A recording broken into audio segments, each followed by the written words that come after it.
Good morning. आज आपण investment account या प्रकरणातील प्रॅक्टिकल प्रॉब्लेम आणि त्याचं सोल्युशन पाहणार आहोत. प्रथमतः आपण जो प्रॉब्लेम निवडलेला आहे तो बघूयात. त्याचं स्वरूप कसं आहे ते बघूयात. On 1st April, Mr. Dhana Balu had 506% central government bonds of rupees 100 each at a cost of rupees 48,000. Interest is payable on 30 June and 31st December every year. He entered into the following transactions in respect of 6% central government bonds during the year ending 31st March 2018. Purchases. First purchases on 1st May 2017, face value of rupees 10,000 at rupees 102 cum interest. And second purchases is on 1st September 2017, face value of rupees 30,000 at rupees 105 ex interest. Then sales transaction. First sales transaction is on 1st August 2017, face value of rupees 15,000 at rupees 104 cum interest. And second sales is on 1st September 2018, face value of rupees 15,000 at rupees 102 ex interest. Show 6% central government bonds account in the books of Mr. Dhana Balu for the year ended 31st March 2018. Investment are to be valued at weighted average cost. हा problem या ठिकाणी आपण सोल्युशनसाठी घेतलेला आहे. यामध्ये सुरुवातीला सांगितलं आहे की 1 एप्रिलला ट्रान्झॅक्शन केलेलं आहे. 506% सेंट्रल गव्हर्नमेंट बॉन्ड्स आहेत, 100 रुपयाचा एक याप्रमाणे खरेदी केलेले आहेत आणि असे 48,000 रुपयांचे बॉन्ड्स खरेदी केलेले आहेत. 500 बॉन्ड्स आहे, 100 रुपयाचे एक आहे, परंतु त्याची कॉस्ट जी आहे ती 48,000 आपल्याला दिलेली आहे. त्यानंतर इंटरेस्ट ड्यू डेटचे आहेत ते आपल्याला दिलेले आहेत 30 जून आणि 31 डिसेंबर. त्यानंतर पुढं जे काही ट्रान्झॅक्शन दिलेले आहेत ते आपल्याला खाली दिले. त्यामध्ये पर्चेसेसमध्ये 1 मे 2017ला फेस व्हॅल्यू रुपये 10,000 आणि 102 रुपये कम इंटरेस्टनं काय केलेले आहेत, बॉन्ड्स खरेदी केलेले आहेत. त्यानंतर 1 सप्टेंबर 2017ला सुद्धा ज्याची फेस व्हॅल्यू ती रुपये 30,000 आहे, असे बॉन्ड्स 105 रुपये एक्स इंटरेस्टनं परचेस केलेले आहेत. त्यानंतर सेल्स आहे 1 ऑगस्ट 2017ला फेस व्हॅल्यू ज्याची 15,000 रुपये, असे बॉन्ड्स 104 रुपये कम इंटरेस्टनं काय केलेले आहेत, विकलेले आहेत. त्यानंतर 1 फेब्रुवारी 2018ला सुद्धा ज्याची फेस व्हॅल्यू 15,000 रुपये आहे, असे बॉन्ड्स रुपये 102 एक्स इंटरेस्टनं विकलेले आहेत. आणि आपल्याला इन्व्हेस्टमेंट अकाउंट तयार करायला सांगितलेलं आहे आणि कंसामध्ये दिलं आहे की investment are to be valued at weighted average cost. म्हणजे वेटेड ॲव्हरेज कॉस्टनुसार जे काही कॅल्क्युलेशन येईल त्यानुसार इन्व्हेस्टमेंट अकाउंट आपलं प्रिपेअर होणार आहे. सुरुवातीला आपण इन्व्हेस्टमेंट अकाउंट जे आहे ते तयार करूयात. हे आहे आपलं investment account in the books of mister धना बाळू 6% गव्हर्नमेंट बॉन्ड्स. आणि यानंतर आता आपल्याला प्रॉब्लेम सोडवायला काय करायचं आहे, सुरू करायचं आहे. पहिला ट्रान्झॅक्शन जो आहे 1 एप्रिलचा 1 एप्रिल 2017चा, तो आपल्याला काय करायचं आहे, रेकॉर्ड करायचा आहे. ओपनिंग बॅलन्स म्हणून आपल्याला दिलेला आहे. डेटमध्ये डेबिटला तारीख आपण लिहूयात 1/4/2017. पर्टिक्युलर्समध्ये म्हणूयात to balance brought down. To balance brought down.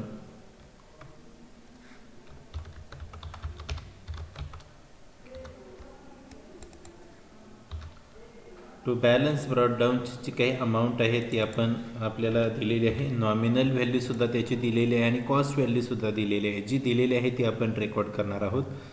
500 government bonds आहेत आणि 100 रुपयाचा एक आहे, म्हणजेच 500 गुणिले 100 अमाऊंट होते 50,000. नॉमिनल व्हॅल्यू त्याची आपण रेकॉर्ड करतो आहे 50,000.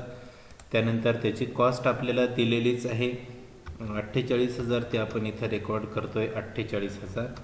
आणि यावरती आता इंटरेस्ट आहे ते आपल्याला काढायचं आहे. 1 एप्रिलच्या अगोदर इंटरेस्ट ड्यू डेटची जी काही तारीख असेल किंवा इंटरेस्ट ड्यू डेट जी असेल त्या तारखेपासून आपल्याला इथं रेकॉर्डिंग करायचं आहे. म्हणून सुरुवातीला पहिल्यांदा आपण काय करूयात, वर्किंग नोटच्याही त्याची कॅल्क्युलेट करूयात. वर्किंग नोटमध्ये सुरुवातीला पहिल्यांदा इंटरेस्ट ॲक्रूड ऑन 1 एप्रिल 2017, 1 एप्रिल 2017ला जे काही इंटरेस्ट आपल्याला दिलेला आहे त्याचा आपण या ठिकाणी विचार करणार आहोत. 50,000 रुपये आपली नॉमिनल व्हॅल्यू आहे, 6% इंटरेस्टचा रेट आहे आणि कालावधी किती होतो तर 1 एप्रिलच्या अगोदर आपली जी काही इंटरेस्ट ड्यू डेट आहे ती कुठली आहे ते आपण पाहूयात. प्रॉब्लेममध्ये इथं आपल्याला दिलेले आहे 30 जून आणि 31 डिसेंबर, म्हणजे 1 एप्रिलच्या अगोदर 31 डिसेंबर ही ड्यू डेट होऊन गेलेली आहे. तिथून पुढचा कालावधी आपण काउंट करतोय. 31 डिसेंबर नंतर म्हणजेच जानेवारी, फेब्रुवारी आणि मार्च. 1 एप्रिलला ट्रान्झॅक्शन होतं आहे म्हणजे 3 महिन्यांचा इंटरेस्टचा कालावधी या ठिकाणी आपल्याला काय करायचं आहे, घ्यायचं आहे. म्हणून इथं 50,000वर 6%, 3 महिन्यांसाठी कॅल्क्युलेशन आपण करतोय. 50,000 गुणिले 6/100 गुणिले 3/12 असं कॅल्क्युलेशन केल्यानंतर ते येते 750 रुपये. म्हणजे इंटरेस्ट आपलं आलं 750 रुपये. ते आपण इंटरेस्टच्या कॉलममध्ये रेकॉर्ड करूयात 750. त्यानंतर आता दुसरं ट्रान्झॅक्शन जो आपल्याला पुढं दिलेला आहे त्याचं रेकॉर्डिंग आपल्याला करायचं आहे. ट्रान्झॅक्शन जो आहे तो 1 मेचा आहे. 1 मे 2017ला फेस व्हॅल्यू रुपये 10,000चे बॉन्ड्स खरेदी केलेले आहेत आणि ते खरेदी करताना 102 रुपये कम इंटरेस्टनं खरेदी केलेले आहेत. कम इंटरेस्टनं केले आहेत याचा अर्थ कॉस्ट जी आहे ती लिहित असताना आपल्याला इंटरेस्ट वजा करून ती कॉस्ट लिहायची आहे. सुरुवातीला आपण डेट रेकॉर्ड करूयात 1/5/2017. 1/5/2017ला इथं आपण म्हणणार आहोत to bank account. Face value आपल्याला दिलेली आहे 10,000 फेस व्हॅल्यू दिलेली आहे. डायरेक्टली अमाऊंटमध्ये दिलेली आहे त्यामुळे इथं आपण डायरेक्ट नॉमिनल व्हॅल्यूच्या कॉलममध्ये अमाऊंट रेकॉर्ड करतोय 10,000. त्यानंतर त्याची कॉस्ट जी आहे ती सुद्धा आपल्याला सांगितले 102 रुपये कम इंटरेस्टनं, म्हणजे 102 रुपये जो काही रेट आहे आणि 100 रुपये ही डिबेंचरची फेस व्हॅल्यू आहे. परंतु कॉस्ट मात्र देताना 102 रुपयानं खरेदी केलेला आहे. म्हणून 102 रुपयानं आपण याचं कॅल्क्युलेशन करणार आहोत आणि त्यावरती इंटरेस्टसुद्धा कॅल्क्युलेट करून कॉस्टमधून ते वजा करायचे. म्हणून आपण त्याची वर्किंग नोट घेऊयात. वर्किंग नोटच्या आधारे आपल्याला कॅल्क्युलेशन करता येईल. 10,000वर जे काही आपल्याला इंटरेस्ट कॅल्क्युलेट करायचं आहे ते इथं कॅल्क्युलेट करणार आहोत आपण. सुरुवातीला आपली जी काही प्राईस होते ती आपण कॅल्क्युलेट करणार आहोत. 100 डिबेंचर्स जे आहेत 100 बॉन्ड्स जे आहेत गव्हर्नमेंट बॉन्ड्स ते या ठिकाणी खरेदी केलेले आहेत 102 रुपयानं. म्हणून 100 गुणिले 102 असे अमाऊंट आपण इथं कॅल्क्युलेट करतोय आणि ती येते 10,200 रुपये. 100 म्हणजेच काय तर 100 गव्हर्नमेंट बॉन्ड्स आहेत आणि त्याची कॉस्ट 102 रुपये, म्हणजे 100 गुणिले 102 10,200. आता इंटरेस्ट आपल्याला कॅल्क्युलेट करायचे. इंटरेस्ट कॅल्क्युलेट करत असताना 1 मेला इंटरेस्ट कॅल्क्युलेट करायचं आहे, म्हणजे त्याच्या अगोदरची जी काही ड्यू डेट आहे ती किती आहे ते आपण बघणार आहोत. प्रॉब्लेममध्ये आपल्याला इंटरेस्टच्या ड्यू डेट्स काय केलेले आहेत दिलेले आहेत 31 डिसेंबर आणि 30 जून. म्हणजे याच्या अगोदरची जी काही डेट आहे ती येते 31 डिसेंबर. 31 डिसेंबरपासून 1 मेपर्यंत जो काही कालावधी होतो तो होतो 4 महिने. म्हणून आपण 10,000 नॉमिनल व्हॅल्यूवरती 6% इंटरेस्ट रेटनं 4 महिन्यांसाठीचं इंटरेस्ट कॅल्क्युलेट करतो आहे. 10,000 गुणिले 6/100 गुणिले 4/12 असं कॅल्क्युलेशन केल्यानंतर त्याचं उत्तर येतं आहे 200 रुपये. म्हणून आपण प्रथमतः इंटरेस्टच्या कॉलममध्ये इंटरेस्ट रेकॉर्ड करूयात 200 रुपये. आणि हा ट्रान्झॅक्शन जो आहे तो कम इंटरेस्टनं काय केलेला आहे रेकॉर्ड केलेला आहे किंवा तो आपण रेकॉर्ड करतो आहे. मग 10,200मधून 200 रुपये इंटरेस्ट जे आहे ती काय होणार आहे वजा होणार आहे. उरलेले फक्त 10,000 रुपयांची जी काही अमाऊंट असेल तीच आपण कॉस्ट कॉलममध्ये काय करणार आहोत रेकॉर्ड करणार आहोत. कॉस्ट कॉलममध्ये आपण अमाऊंट रेकॉर्ड करतोय 10,000. त्यानंतर पुढचा ट्रान्झॅक्शन जो आहे 1 मेच्या नंतर आपल्याला दिलेला आहे 1 ऑगस्टचा ट्रान्झॅक्शन आपल्याला काय केलेलं आहे दिलेला आहे. 1 ऑगस्टचा ट्रान्झॅक्शन जो आहे तो 1 ऑगस्टचा ट्रान्झॅक्शन घेण्याच्या अगोदर इथं आपल्याला 1 ऑगस्टचा काय केलं आहे सेल ट्रान्झॅक्शन दिलेलं आहे, परंतु त्याच्या अगोदर इंटरेस्ट ड्यू डेट जी आहे ती आपली येते 30 जूनला. म्हणून आपण इंटरेस्ट जे आहे ते कॅल्क्युलेट करणार आहोत. प्रथमतः आपण इन्व्हेस्टमेंट अकाउंटमध्ये रेकॉर्डिंग करून ठेवूयात तारीख 30/6/2017. 30/6/2017ला इथं आपण म्हणणार आहोत बाय बँक अकाउंट आणि इंटरेस्टच्या कॉलममध्ये जे काही 6 महिन्यासाठीचं आपले इंटरेस्ट रेकॉर्ड होणार आहे ते आपण काय करणार आहोत कॅल्क्युलेट करून इथं लिहिणार आहोत. वर्किंग नोटच्या आधारे आपण ते कॅल्क्युलेट करूयात. सध्या जर आपल्याकडं पाहिलं तर 6 महिन्यांचा जो काही इंटरेस्ट आहे तो काढण्यासाठी आपल्याकडं नॉमिनल व्हॅल्यू किती आहे तर 50,000 आणि 60,000 म्हणजे असे 50,000 आणि 10,000 मिळून 60,000ची नॉमिनल व्हॅल्यू शिल्लक आहे. आणि त्याच्यावरती आपण काय करणार आहोत इंटरेस्ट कॅल्क्युलेट करणार आहोत वर्किंग नोटमध्ये. इथं 30 जून 2017ला इंटरेस्टची वर्किंग नोट आपल्याला दिसते आहे 60,000 रुपये नॉमिनल व्हॅल्यूवरती 6% 6 महिन्यांसाठी इंटरेस्ट आपल्याला काय करायचं आहे इथं कॅल्क्युलेट करायचं आहे. कारण दर 6 महिन्याला इंटरेस्ट काय होतं याचं मिळतं आहे, म्हणून आपण 6% 6 महिन्यासाठी इंटरेस्ट कॅल्क्युलेट करतोय 60,000वर. 60,000 गुणिले 6/100 गुणिले 6/12 आणि त्याचं कॅल्क्युलेशन जे आहे ते येतं 1,800 रुपये. इथं कॅल्क्युलेशन आलेलं आहे ते आपण काय करूयात इंटरेस्टच्या कॉलममध्ये रेकॉर्ड करूयात 1,800. हे झालं इंटरेस्टचं कॅल्क्युलेशन. आणि त्यानंतर आपला जो काही पुढचा ट्रान्झॅक्शन होता 1 ऑगस्टचा सेल्स ट्रान्झॅक्शन तो आपण रेकॉर्ड करणार आहोत. काय ट्रान्झॅक्शन होतं जरा बघूयात. On 1 August 2017 face value of ₹15,000 at ₹100 for come interest.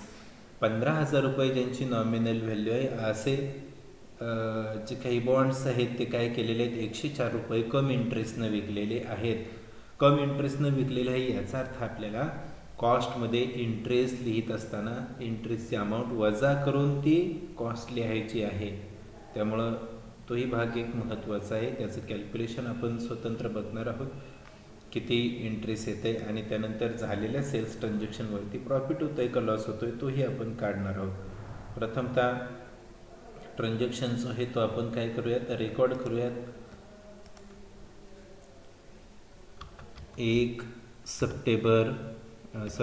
August 2017 म्हणजेच 1/8/2017. इथं आपण म्हणणार आहोत bye bank account. Nominal value त्याची दिलेलीच आहे ती आपण रेकॉर्ड करून घेणार आहोत. ती आहे 15,000 रुपये नॉमिनल व्हॅल्यू म्हणजेच फेस व्हॅल्यू. आणि त्यानंतर आता त्यावरचं असणारं जे काही इंटरेस्ट आहे ते आपण काढून लिहिणार आहोत आणि इथं वजा करून म्हणजेच कम इंटरेस्ट आहे ते इथं आपण रेकॉर्ड करणार आहोत. वर्किंग नोटमध्ये इंटरेस्ट आपण कॅल्क्युलेट करूयात. आपल्याला कम इंटरेस्टनं रेकॉर्डिंग केलेलं आहे 150 जे काही बॉन्ड्स आहेत गव्हर्नमेंट बॉन्ड्स ते विकलेले आहेत 104 रुपयानं. म्हणून इथं प्रथमतः आपण कॅल्क्युलेशन करतो 150 गुणिले 104. 150 गुणिले 104 यांचं कॅल्क्युलेशन जे आहे ते येते 15,600. 15,600 रुपयांचं जी काही कॉस्ट आहे ती इथं आपल्याला मिळालेली आहे. त्यानंतर आता आपण इंटरेस्ट कॅल्क्युलेट करणार आहोत. इंटरेस्ट कॅल्क्युलेट करत असताना अगोदरच्या ड्यू डेटपासून आपण इंटरेस्ट कॅल्क्युलेट करणार आहोत. हा ट्रान्झॅक्शन जो आहे तो झालेला आहे 1 ऑगस्टला. म्हणजेच 1 ऑगस्टच्या अगोदरची जी काही इंटरेस्ट ड्यू डेट होती तिथून तर 1 ऑगस्टपर्यंत आपण कॅल्क्युलेशन करणार आहोत. इंटरेस्टची जी काही आपली मागची ड्यू डेट आहे ती असणार आहे 30 जून. 30 जूनच्या नंतर जर कालावधी आपण काउंट केला तर जुलै महिना एक फक्त पूर्ण मध्ये जातो आणि 1 ऑगस्टला लगेच ट्रान्झॅक्शन आहे म्हणजे 1 महिन्यासाठी कॅल्क्युलेशन करायचे. इंटरेस्ट इथं आपण कॅल्क्युलेट करतोय 15,000वर 6% दरानं 1 महिन्यासाठी आणि ते इथं आपल्याला कॅल्क्युलेशन 15,000 गुणिले 6 भागिले 100 गुणिले 1 भागिले 12 असं कॅल्क्युलेशन जे आहे ते केल्यानंतर अमाऊंट इंटरेस्ट येते 75 रुपये. आणि ते आपण आता काय करणार आहोत, रेकॉर्ड करणार आहोत. आणि या 15,600मधून हे 75 रुपये वजा करून उरलेली जी काही अमाऊंट असेल ती आपण कॉस्ट कॉलममध्ये लिहिणार आहोत. प्रथमतः आपण इंटरेस्ट जे आहे ते काय करूयात, रेकॉर्ड करूयात. इंटरेस्टची अमाऊंट येते 75 आणि कॉस्ट जे आहे ती आता आपण इथं कॅल्क्युलेट करूयात. 15,600 वजा 75 याचं जर कॅल्क्युलेशन आपण केलं तर ते येतं 15,525 रुपये एवढं कॅल्क्युलेशन येतं. म्हणून ते आपण इथं रेकॉर्ड करतो आहे 15,525. हे झालं सेल्स ट्रान्झॅक्शन रेकॉर्डिंग. आता या सेल्सवरती आपल्याला जे काही प्रॉफिट किंवा लॉस झालेला आहे तो आपण या ठिकाणी कॅल्क्युलेट करणार आहोत. तोही वर्किंग नोटच्या आधारेच आपल्याला कॅल्क्युलेट करायचा आहे. त्याच्या अगोदर आपल्याकडं असणारी कॉस्ट आणि आपल्याकडं असणाऱ्या जो काही नॉमिनल व्हॅल्यूचा बॅलन्स आहे तो आपण इथं बघून घेऊयात. इथं 50,000 आणि 10,000 म्हणजे 60,000 रुपयांची नॉमिनल व्हॅल्यू आहे. कॉस्ट मात्र या ठिकाणी 48,000 आणि 10,000 अशा 58,000 कॉस्ट आहे. मग cost divided by nominal value into sales म्हणजे त्याला गुणिले 15,000 असं कॅल्क्युलेशन या ठिकाणी आपलं येणार आहे. म्हणून आपण इथं प्रथमतः कॅल्क्युलेशन करतो. इथं पहा 58,000 भागिले 60,000 म्हणजे 58,000 ही झाली आपली कॉस्ट, 60,000 ही झाली नॉमिनल व्हॅल्यू. आणि आता सेल केलेले 15,000 रुपयांचे बॉन्ड्स आपण काय केलेत, सेल्स केलेले आहेत. म्हणून कॅल्क्युलेशन करतोय 58,000 भागिले 60,000 गुणिले 15,000 तर ते आपल्याला मिळतं आहे 14,500 रुपये. त्यानंतर आपल्याला त्याची सेल्स प्राईस आहे ती आपण इथं काढलेलीच आहे. किती, 15,525 रुपये. मग 15,525 रुपये आणि 14,500 या दोन्हींमध्ये जो काही डिफरन्स असेल तो येणार आहे आपला प्रॉफिट. प्लसमध्ये आली अमाऊंट तर प्रॉफिट. म्हणून इथं कॅल्क्युलेशन केले 15,525 वजा 14,500 ते येतं 1,025 रुपये प्रॉफिट. आलेला प्रॉफिट आपण इन्व्हेस्टमेंट अकाउंटच्या डेबिट साईडला काय करणार आहोत, रेकॉर्ड करणार आहोत. तारीख आपण लिहितोय 1 ऑगस्ट म्हणजेच 1/8/2017. 1/8/2017ला इथं म्हणतोय to profit and loss account, profit and loss account. आणि कॉस्ट कॉलममध्ये आलेला जो काही प्रॉफिट आहे तो आपण रेकॉर्ड करतोय 1,025 रुपयांचा जो काही प्रॉफिट होता तो आता आपला रेकॉर्ड झालेला आहे. 1 ऑगस्टच्या नंतर पुन्हा पुढचा जो काही ट्रान्झॅक्शन असेल तो आपल्याला काय करायचं आहे, रेकॉर्ड करायचा आहे. 1 ऑगस्टच्या नंतर प्रॉब्लेम जर आपण पाहिला तर प्रॉब्लेममध्ये 1 सप्टेंबरचा ट्रान्झॅक्शन आपल्याला दिलेला आहे ज्याच्यामध्ये ड्यू डेटमध्ये येत नाही. आणि म्हणून आपण तो जो काही ॲडजस्टमेंट आहे किंवा तो ट्रान्झॅक्शन आहे तो आपण इथं रेकॉर्ड करतो आहे. 1 सप्टेंबर 2017ला फेस व्हॅल्यू 30,000 रुपये ज्यांचे आहे असे गव्हर्नमेंट बॉन्ड्स 105 रुपये एक्स इंटरेस्टनं काय केलेत, खरेदी केलेले आहेत. आपण आता त्याचं रेकॉर्डिंग करणार आहोत डेबिट साईडला, कारण परचेसेसचे सगळे ट्रान्झॅक्शन हे डेबिटला रेकॉर्ड होतात. 1/9/2017ला इथं आपण म्हणणार आहोत to bank account. Nominal value त्याची आपल्याला प्रॉब्लेममध्ये दिलेली आहे 30,000 रुपये. म्हणून आपण इथं 30,000 रेकॉर्ड करतोय. त्यानंतर त्याची जी काही कॉस्ट आहे ती रेकॉर्ड करत असताना एक्स इंटरेस्टनं ट्रान्झॅक्शन आहे म्हणून आपल्याला इंटरेस्ट वजा करण्याची आवश्यकता नाही. डायरेक्टली आपण कॅल्क्युलेशन इथं वर्किंग नोटमध्ये करणार आहोत. 105 गुणिले 300 गव्हर्नमेंट बॉन्ड्स आहेत. 300 गव्हर्नमेंट बॉन्ड्स आहेत म्हणजेच हे आपण कशावरून काढलं तर 30,000 रुपये ही नॉमिनल व्हॅल्यू आहे आणि एका बॉन्डची किंमत ही 100 रुपये आहे. म्हणजेच 30,000 भागिले 100 असं जर कॅल्क्युलेशन केलं तर ते येतं 300. म्हणजे 300 गव्हर्नमेंट बॉन्ड्स आहेत आणि 105 रुपये एक्स इंटरेस्ट नाही म्हणून 300 गुणिले 105 कॅल्क्युलेशन येतं 31,500. 31,500ची ही झाली आपली कॉस्ट. त्यानंतर इंटरेस्ट त्या ठिकाणी आपल्याला कॅल्क्युलेट करायचं आहे.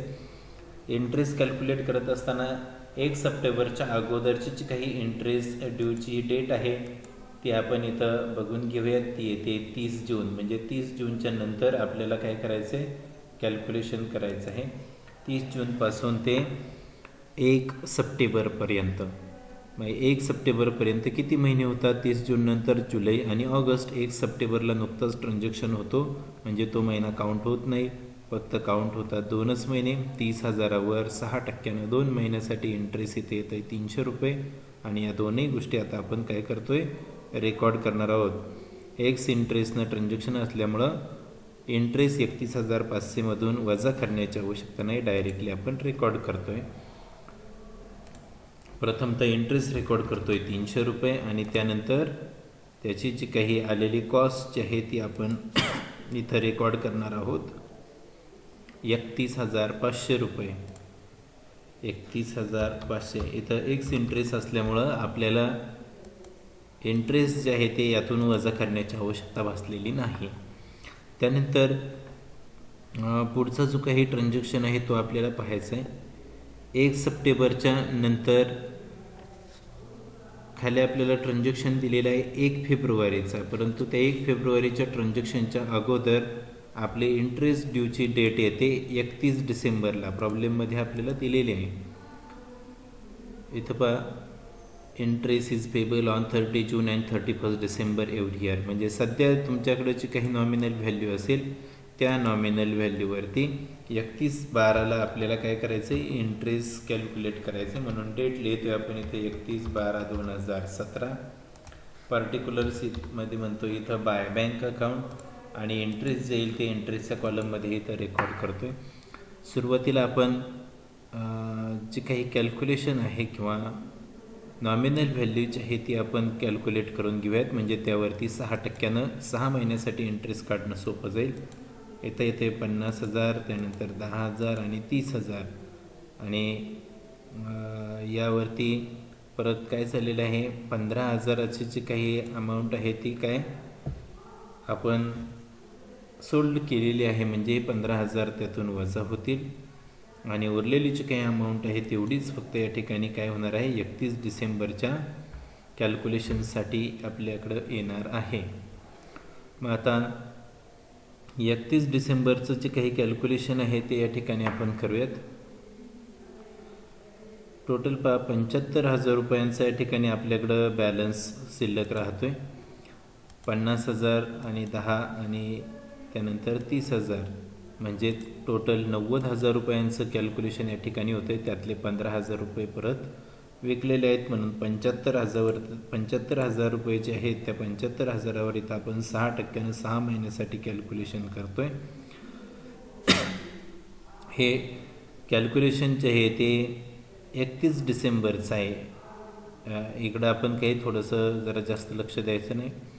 75,000वर 6% 6 महिन्यासाठी अमाऊंट येते 2,250 रुपये आणि ती आपण इथं रेकॉर्ड करणार आहोत 2,250 रुपये. 2,250 रुपयांची अमाऊंट जी आहे ती इथं आपण काय केलेली आहे, रेकॉर्ड केलेली आहे.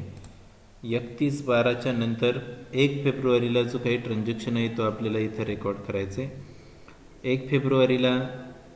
1 फेब्रुवारी 2018मध्ये फेस व्हॅल्यू ज्याची 15,000 रुपये असे गव्हर्नमेंट बॉन्ड्स 102 रुपयाला 1 याप्रमाणे काय केलेले आहेत, विकलेले आहेत. याचा अर्थ आपण काय करणार आहोत, क्रेडिट साईडला ट्रान्झॅक्शन करणार आहोत.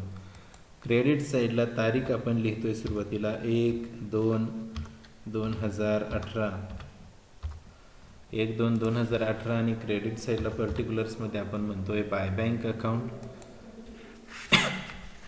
जे शेअर्स आपण विकलेले आहेत त्याची नॉमिनल व्हॅल्यू डायरेक्टली आपल्याला दिलेली आहे 15,000 रुपये, म्हणून आपण इथं ती रेकॉर्ड करतोय 15,000.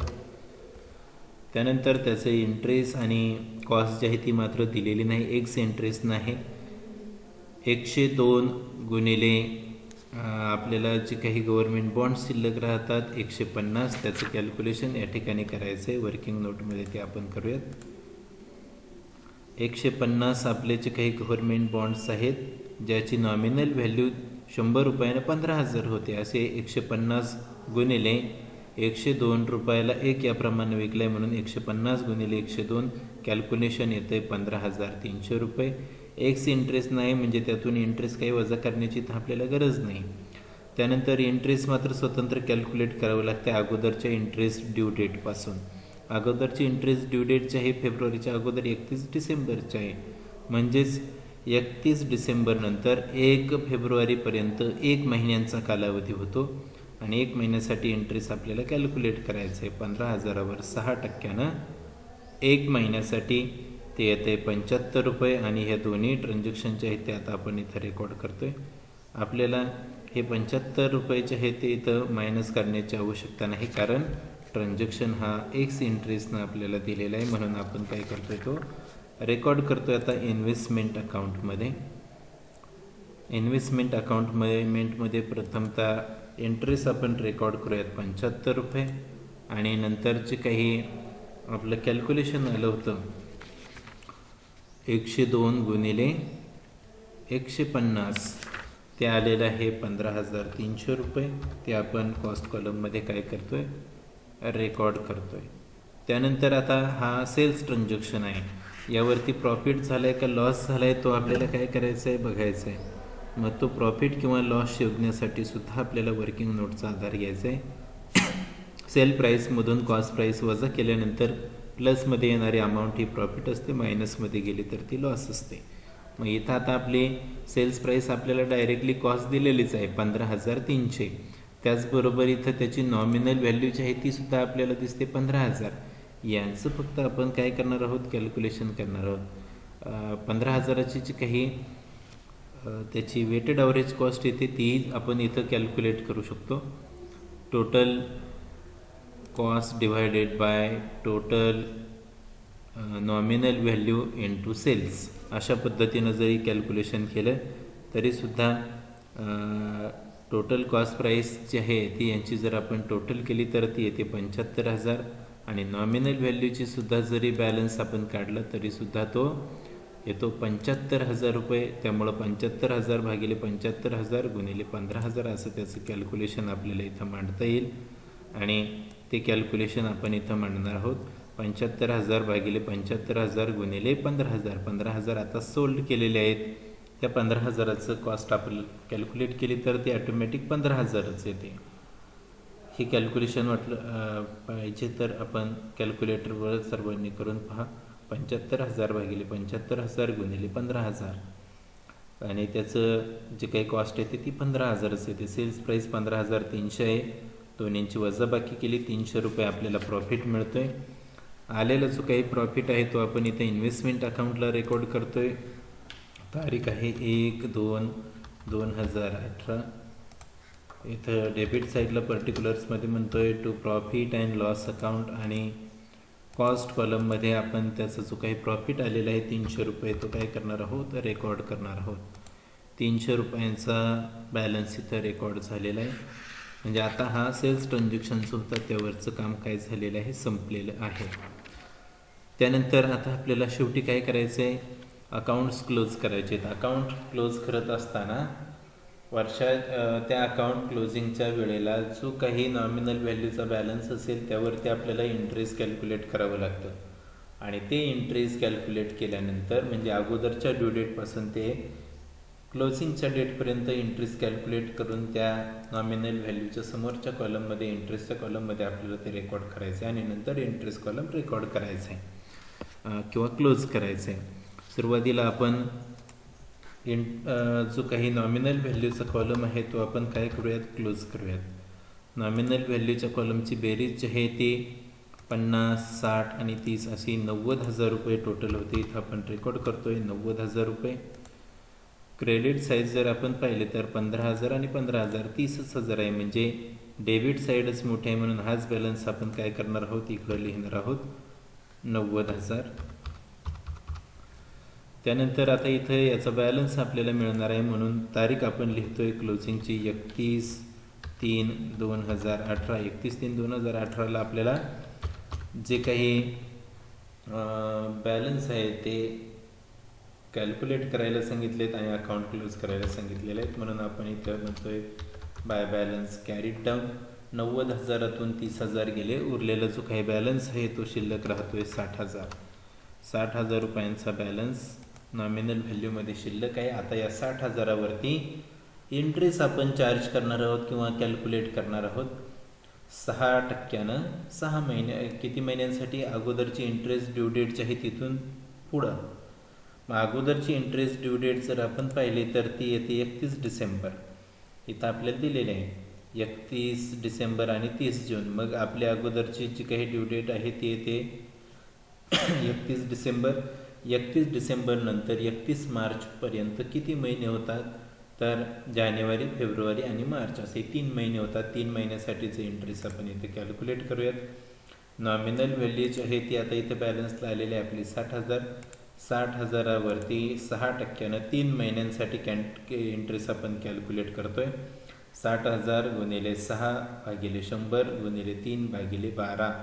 3 भागिले 12 म्हणजेच 12 महिन्यापैकी 3 महिन्यांसाठीचं कॅल्क्युलेशन या ठिकाणी आपण करतोय. आणि ते कॅल्क्युलेशन जे आहे ते येतं आहे 900 रुपये. म्हणून इंटरेस्टच्या कॉलममध्ये आपण इंटरेस्ट रेकॉर्ड करूयात 900 रुपये. 900 रुपयांचा जो काही भाग आहे तो आपण रेकॉर्ड केला आहे. आता इंटरेस्ट कॉलम आपल्याला क्लोज करायचा आहे. डेबिट साईडला जर पाहिलं तर 750, 200 आणि 300 म्हणजे 1250 रुपये इकडची टोटल होते.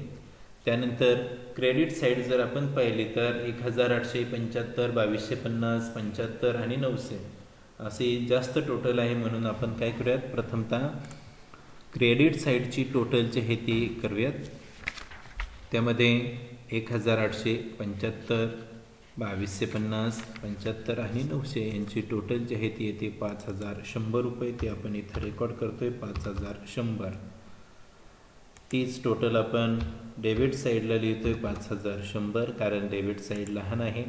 येणारा बॅलन्स जो आहे तो आपल्याला मिळणार आहे 31 मार्च म्हणजेच 31/3/2018ला.